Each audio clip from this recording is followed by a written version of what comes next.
There lived one boy. He lived with his mother, father, and little sister. Dad sometimes said that his ancestors were nomads and once upon a time lived in the desert. And grandfather could even tell you how to find water in the sands and take care of a camel.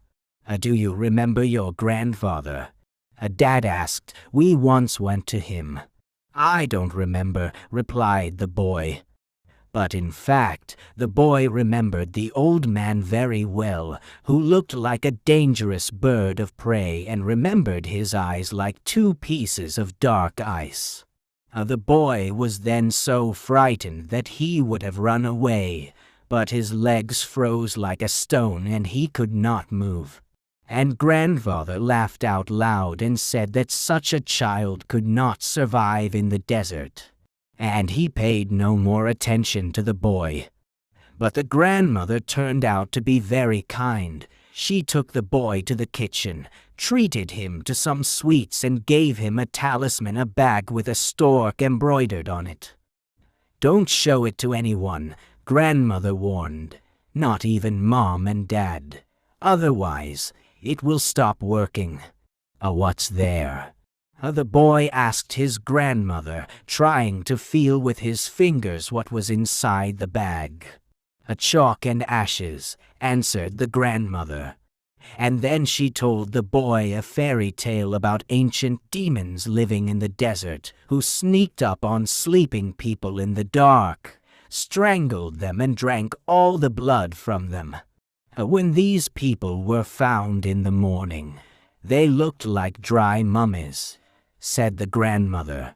Then the grandmother told how the desert dwellers deceived the demons of the desert. They took small round stones, sprinkled them with white chalk, and drew black dots with ash so that the stones looked like eyes.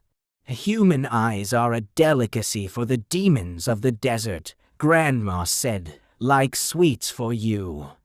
But having eaten stones, the desert demons could not fly and people could catch and kill them. Is it possible to kill demons? The boy asked. Not for long, grandmother answered. People will live 3 terms during this time. The boy did not really believe in fairy tales, but he liked the story of his grandmother. And a talisman, even though the boy later lost it somewhere. The boy never saw his grandfather again. And then someone called Dad and said that grandfather was dying.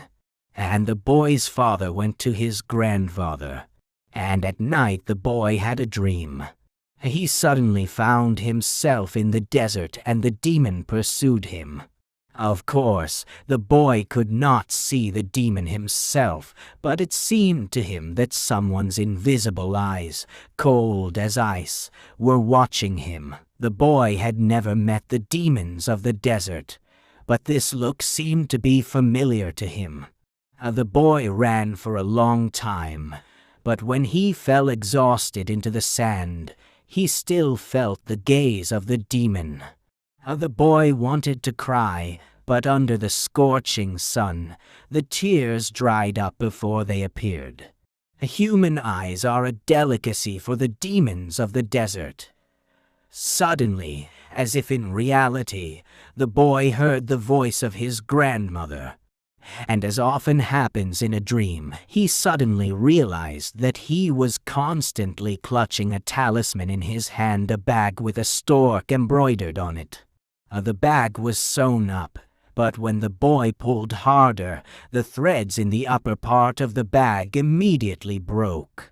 There were 2 compartments in the bag, one containing white chalk dust, the other containing black ash. Immediately, among the sand, the boy found many small round stones. He covered the stones with white chalk and painted black dots with ash to make the stones look like eyes. Then he laid out the stones in a pyramid and lay down beside him, closing his eyes. He was so tired that he fell asleep from fatigue. but he was so afraid that he could not sleep. With his eyes closed, the boy lay on the hot sand and heard the wind hum and the crumbling sand rustle. The boy tried to remember at least some prayer, but he could not remember a single one. He remembered his home, his father and mother, but he could not remember anything, as if all his memories were covered with sand.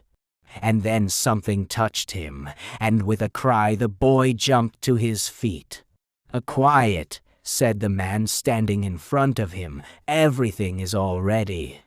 He was short and wrapped in rags all over, even his face.